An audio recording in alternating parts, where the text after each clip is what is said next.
Halo adik-adik Smart Generation, apa kabar kalian semua? Berjumpa kembali di video pembelajaran Primagama. Perkenalkan, nama kakak Basuki Rahmat, instruktur Smart PGSD. Pada video pembelajaran kali ini, kita akan membahas materi tema 9, benda-benda di sekitar kita. Untuk lebih jelas, yuk kita simak video pembelajaran berikut ini.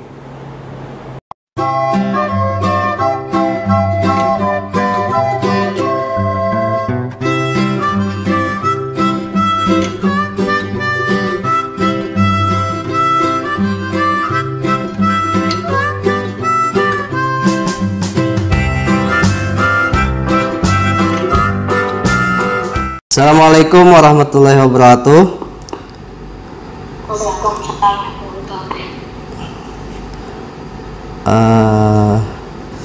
Oke, selamat siang semuanya.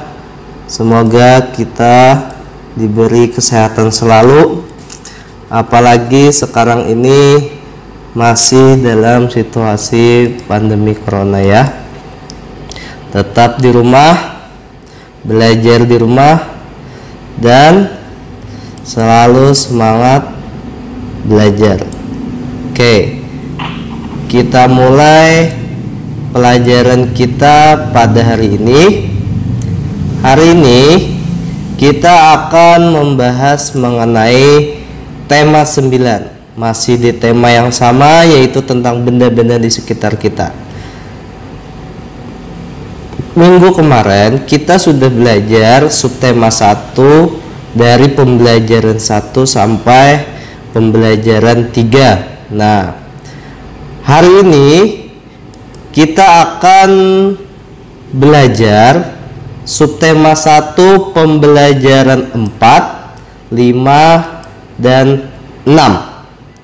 Nah, jadi kita habiskan hari ini semuanya untuk subtema 1 ya. Oke, pada sesi yang pertama kita akan membahas tentang pembelajaran 4. Nah, untuk sesi selanjutnya nanti kita pembelajaran 5 dan pembelajaran 6. Oke, sudah siap semuanya?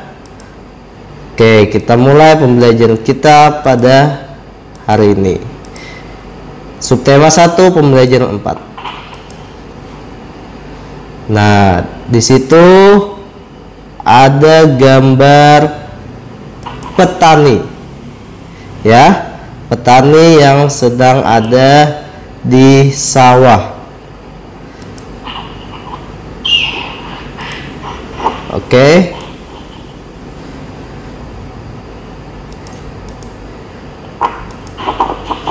Hari ini Ibu Ani mengajak Siti dan teman-teman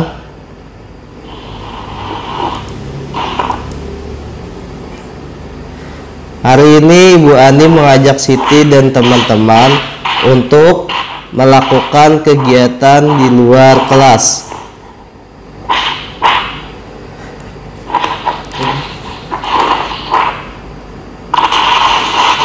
Tunggu dulu ya.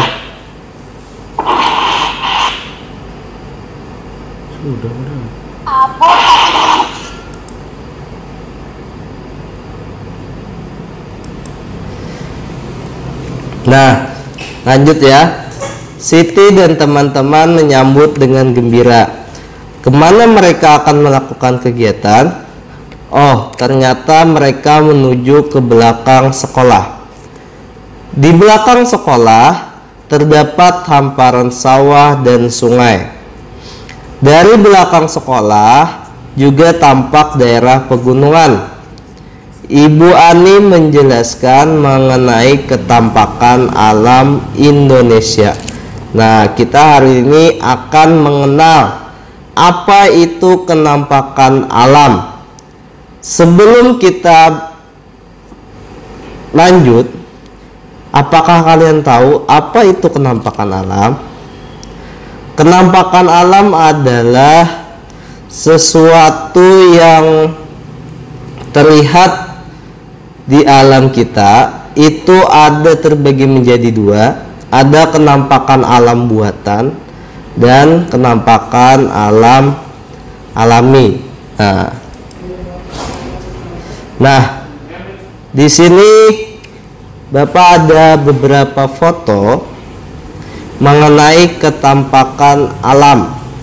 Yang pertama itu dapat kalian lihat. Nah, yang ini adalah kenampakan alam alami, yaitu gunung, ya. Jadi gunung ini terbentuk secara alami, bukan secara buatan. Yang kedua ada kenampakan alam berupa sawah. Nah, yang ketiga ada berupa pantai, laut ya. Nah, pantai dan laut. Yang ketiga ini penampakan alamnya jalan raya. Nah, jadi di sini cuma yang ini saja yang kenampakan alam secara buatan. Sisanya yang lain itu adalah kenampakan alam alami. Oke. Ketampakan alam disebut juga dengan istilah bentang alam. Indonesia memiliki bentang alam yang berbeda-beda di setiap daerah. Ada daerah dataran tinggi dan ada daerah dataran rendah. Nah, misalnya di dataran tinggi itu seperti daerah pegunungan, seperti gambar yang pertama ini ya. Ada juga penduduk yang tinggal di daerah pantai. Nah, di daerah pantai biasanya daerah tempat tinggal itu sangat mempengaruhi kegiatan ekonomi masyarakat yang ada di sekitar daerah tempat tinggalnya. Misalnya kita lihat contoh di gambar 1, itu daerahnya dataran tinggi atau pegunungan. Nah, di sana pasti sangat berbeda dengan pekerjaan dengan masyarakat yang tinggal di wilayah dataran rendah maupun pantai, ya. Biasanya di dataran tinggi atau pegunungan itu masyarakatnya bekerja sebagai petani. Biasanya petaninya bukan petani padi, tetapi petani seperti petani teh, ya, petani kopi. Nah, biasanya terdapat di daerah pegunungan. Kalau di dataran rendah itu pekerjaannya seperti petani sawah, petani padi ya. Nah, sama juga kalau di dataran rendah itu banyak bekerja sebagai pegawai kantoran. Nah, contoh dataran rendah yaitu perkotaan ya. Kalau di perkotaan itu banyak sekali berbagai macam pekerjaan. Ada pekerjaannya polisi ya, terus pedagang, buruh pabrik, dan lain-lain. Nah, yang ketiga yaitu daerah pantai. Ini pasti kalian sangat mengenal pekerjaan yang di daerah pantai, yaitu sebagai nelayan. Tetapi selain sebagai nelayan, masyarakat yang tinggal di daerah pantai itu juga banyak memiliki pekerjaan selain nelayan. Misalnya petani garam, terus lagi kalaunya di pantai kan kalian biasanya berlibur tuh. Nah, di sana kalian pasti melihat ada orang yang sedang berjualan souvenir ataupun aksesoris yang berbentuk dari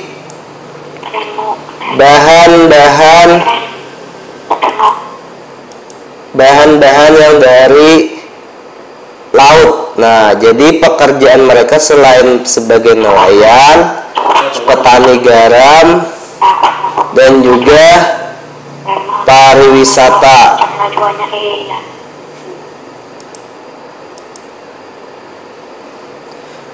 Oke, lanjut ya. Ketampakan alam dibagi menjadi dua bagian. Ada ketampakan alam wilayah daratan dan ketampakan alam wilayah perairan. Selain 4 gambar yang ada di layar kalian, ketampakan alam yang daratan kita bisa lihat itu seperti pegunungan, sawah, terus lagi jalan raya, jembatan, dan lain-lain. Kalau daerah wilayah perairan, ketampakan alamnya itu berupa laut, terus lagi sungai, danau, selat, nah, dan lain sebagainya. Oke, lanjut.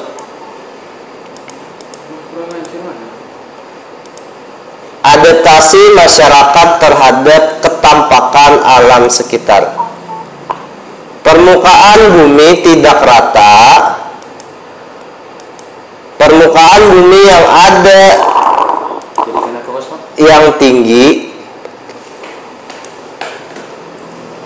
ada juga yang rendah.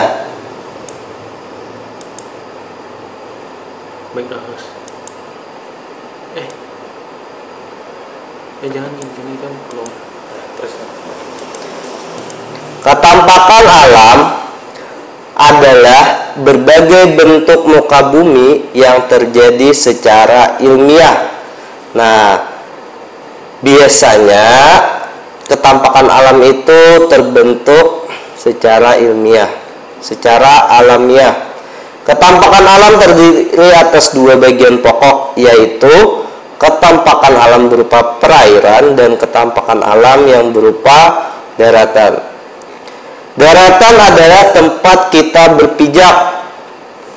Bentuk ketampakan alam berupa daratan tadi bermacam-macam. Nah, tadi sudah kakak sebutkan, yaitu contohnya gunung, pegunungan. Nah, sebelumnya gunung sama pegunungan itu berbeda ya adik-adik. Kalau gunung itu satu dataran tinggi yang membentuk seperti kerucut. Nah, sedangkan pegunungan itu adalah terdiri dari beberapa gunung. Nah, lalu ada contoh ketampakan daratannya, dataran tinggi, dataran rendah, pantai, tanjung, dan delta. Sedangkan perairan merupakan bagian dari permukaan bumi yang tergenang oleh air. Nah, bentuk ketampakan alam perairan contohnya tadi sungai, danau, dan juga laut. Manusia melakukan adaptasi berbeda-beda antara satu dengan yang lainnya. Maksud adaptasi itu adalah menyesuaikan diri dari lingkungan tempat tinggalnya. Manusia hidup beradaptasi sesuai dengan alam dan ketampakan alam di lingkungan tempat tinggal. Nah, adaptasi yang dilakukan meliputi jenis mata pencaharian utama. Nah, biasanya kan tadi sudah dijelaskan mata pencaharian setiap daerah tempat tinggal itu berbeda-beda. Tadi di dataran tinggi mata pencarinya sebagai perkebun atau peternak, juga bisa petani teh, petani kopi. Nah, kalau perkebunan daerah dataran tinggi itu seperti apel ya. Nah, sedangkan makanannya pun juga berbeda. Setiap orang yang berbeda tempat tinggal, pasti makanannya juga berbeda. Kita ambil contoh di daerah dataran tinggi, anggaplah di pegunungan. Masyarakat yang tinggal di pegunungan pasti makanannya banyak sayur mayurnya dan buah-buahannya, iya enggak? Tetapi berbeda sama halnya masyarakat yang tinggal di daerah pantai. Nah, mereka banyak mengkonsumsi ikan air laut ya. Kalau orang yang berada di daerah pegunungan sangat sulit mencari ikan air laut. Nah, jadi tentu beradaptasinya berbeda dari segi makanan. Bentuk tempat tinggal juga berbeda antara masyarakat di pesisir pantai, di perkotaan maupun di pegunungan. Nah, jadi biasanya orang yang berada di daerah pegunungan atau dataran tinggi itu bentuk tempat tinggalnya lebih tinggi. Jadi seperti rumah adat kita Kalimantan Selatan, rumah adat rumah adat Bubulan tinggi ya. Nah, bawahnya itu agak lebih tinggi dari rumah-rumah seperti biasanya. Itu dikarenakan mereka yang masih tinggal di daerah pegunungan itu kan masih banyak itu binatang-binatang liar. Nah, sehingga mereka itu membuat bentuk rumahnya agak tinggi agar terhindar dari serangan hewan buas saat malam hari. Berbeda hanya kita di daerah dataran rendah. Nah, karena kita di daerah perkotaan dan tidak ada lagi binatang buas, makanya biasanya tempat tinggal kita di perkotaan itu relatif rendah. Berbeda sama halnya dengan tempat tinggal yang ada di daerah pegunungan ya. Terus pakaian yang dikenakan. Nah, pakaian dikenakan itu sangat nampak berbeda antara masyarakat yang tinggal di daerah pegunungan dan tinggal di daerah pantai. Kalau di daerah pantai, nah kalau kalian sering berlibur ke pantai pasti banyak melihat orang yang tinggal di daerah pantai itu biasanya pakaian mereka itu relatif tipis-tipis. Karena apa? Karena di daerah pantai itu kan cuacanya panas. Nah, supaya badannya tidak terlalu berkeringat, makanya mereka memakai pakaian yang tipis. Berbeda hanya dengan daerah pegunungan. Kalau di daerah pegunungan itu kan cuacanya atau suhu udaranya sudah dingin. Nah, mereka relatif memakai bahan pakaian yang tebal. Nah, di situ perbedaan adaptasi dari segi pakaian yang dikenakan masyarakat pegunungan dan masyarakat daerah pantai. Peralatan rumah tangga, nah juga berbeda. Biasanya kalau di daerah pantai, kita ambil contoh misalnya mereka itu banyak menggunakan dari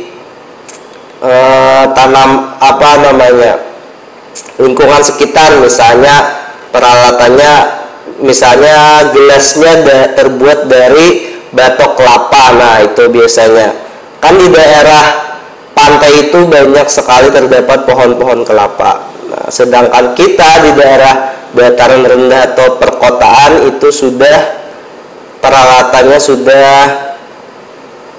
terbuat dari besi lah. Nah, kalau teknologi itu biasanya yang paling maju itu di daerah perkotaan ya. Kalau di daerah pegunungan, tapi tidak semua daerah pegunungan kok yang teknologinya tertinggal. Sekarang teknologi sudah masuk di daerah pegunungan. Nah, semua kegiatan itu menyesuaikan tempat mereka tinggal. Kita dapat melihat hasil adaptasi masyarakat suatu daerah. Nah, makanan dan barang-barang atau benda-benda khas dari daerah pegunungan berbeda sekali dengan daerah pantai dan dataran rendah. Nah, jadi tadi sudah kakak jelaskan bagaimana adaptasi masyarakat terhadap ketampakan alam sekitar. Nah, jadi kakak ulang kembali, ketampakan tadi ada dua, berupa perairan dan berupa daratan ya. Nah, setiap ketampakan itu mereka memiliki atau harus beradaptasi dengan lingkungan agar bisa menjalani kehidupan sehari-hari. Nah, oke, lanjut. Nah, di situ ada gambar air ya. Dari bacaan di atas tadi dapat kita simpulkan bahwa benda-benda atau barang-barang di setiap daerah berbeda. Tidak hanya itu, air laut juga pasti berbeda dengan air pegunungan ya. Dapatkah kamu membedakan air laut dengan air pegunungan? Nah, itu sangat mudah. Biasanya kalau air laut itu rasanya asin, sedangkan air pegunungan itu lebih ke air tawar ya. Nah, bicara-bicara tentang air, kakak ingat ini dengan sebuah iklan. Nah, iklan depot air isi ulang Aqua ada diproses secara higienis melalui 3 tahapan.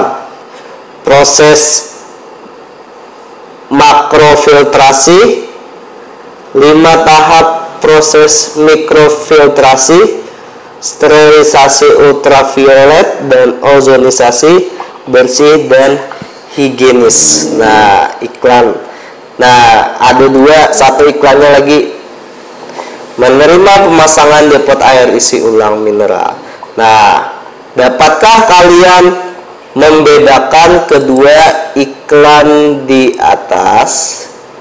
Nah, itu perbedaannya yaitu kalau yang pertama tadi iklannya itu mengenai depot air isi ulang, sedangkan yang kedua itu iklan pemasangan jika ada yang ingin membuka usaha depot air isi ulang. Nah, sebelumnya masih ingatkah kalian apa itu iklan? Iklan pasti sebuah konsep yang tidak asing lagi bagi masyarakat ya. Nah, ada berbagai ciri-ciri bahasa iklan yang membuat iklan begitu berbeda jika dibandingkan dengan penggunaan bahasa untuk kepentingan lain. Nah, dari segi bahasanya aja kalian sudah dapat membedakan kedua iklan yang di depan ini. Nah, iklan satu itu bahasanya pasti lebih menarik dibandingkan dengan iklan kedua. Karena apa? Karena mereka di iklan satu itu membicarakan kelebihan yang mereka miliki. Nah, dengan adanya kalimat yang menarik, kalimat informatif sehingga pembaca iklan tersebut lebih menarik kepada iklan yang pertama ya dibandingkan iklan yang kedua. Terus lagi iklan kedua gambarnya itu kurang ada menarik, cuma gelas-gelas gitu aja ya. Kalau iklan yang pertama itu ada gambar air, ada gambar gunung, berarti itu adalah air dari pegunungan. Oke, lanjut. Nah, meskipun alam dan ketampakan alam daerah satu dengan daerah lainnya berbeda, kita sebagai masyarakat Indonesia harus menjunjung tinggi nilai-nilai persatuan dan kesatuan. Untuk mewujudkan nilai-nilai persatuan dan kesatuan dapat dimulai dari hal-hal kecil yang ada di sekitar kita. Perhatikan gambar dan uraian keterangan gambar berikut. Nah, ini pasti kalian sudah sangat mengenal ini adalah gambar apa. Ini merupakan gambar, ayo gambar apa? Gambar orang yang gotong royong ya. Nah, pasti kalian kangen dengan gambar seperti di atas ya. Sudah hampir kalian itu 1 bulan libur berada di rumah. Nah, kalian pasti kangen masa-masa di mana guru itu menyuruh kalian agar gotong royong membersihkan halaman, membersihkan kelas ya. Nah, tapi kalian bisa memulai kegiatan seperti gambar itu di rumah bersama keluarga dan anggota keluarga yang lain di rumah ya. Itu demi kesehatan kalian, agar rumah kalian tetap bersih, terhindar dari virus atau bakteri yang membahayakan ya. Karena hidup bersih itu mencerminkan kesehatan seseorang. Oke, lanjut. Ibu Ani mengajak Siti dan teman-temannya membersihkan parit kecil di samping sekolah. Ibu Ani meminta anak-anak membersihkan sampah yang menghalangi aliran air. Ibu Ani juga meminta anak-anak mencabut rumput-rumput ilalang di sepanjang parit. Siti dan teman-teman senang melakukan kegiatan itu. Mereka rukun dan bekerja sama demi lingkungan sekolah bersih yang nyaman. Nah, hal yang kecil ini itu dapat mewujudkan nilai-nilai persatuan dan kesatuan kita. Tapi kadang Bapak yakin kalian kalau disuruh guru seperti ini pasti ya udah deh, banyak mengeluh. Tapi di saat kalian seperti ini pasti kalian kangen hal-hal kecil seperti gambar di atas ya. Hidup rukun sangat menyenangkan. Hidup rukun harus terjalin, baik di lingkungan keluarga, sekolah, maupun masyarakat. Siti bekerja sama dengan teman-teman seperti pada gambar di atas yang mencerminkan hidup rukun. Selain yang dicontohkan pada gambar, hidup rukun misalnya bisa dengan membantu orang yang membutuhkan atau sedang susah. Dengan hidup rukun, kita turut memperkuat persatuan dan kesatuan Indonesia. Nah, kalian pasti sering melihat contoh atau berita-berita di televisi saat ini. Banyak orang-orang yang membutuhkan atau sedang susah dalam hal kondisi ya enggak. Kalian pasti banyak melihat seperti artis-artis atau orang yang berkecukupan itu membantu orang-orang yang tidak mampu dalam hal seperti memberikan sembako Bacanya, Pak. ataupun uang, ya. Nah, Uang, jadi bacanya kita harus hidup rukun agar Coba baca di memperkuat chat. persatuan dan Yang kuku kesatuan. besar dari Noni. Karena hidup rukun itu sangat menyenangkan. Jangan Ustaz. Nah, jadi kesimpulan kita pada kali ini adalah hidup bersih dan sehat itu bisa dimulai dari lingkungan rumah, sekolah, maupun masyarakat, ya.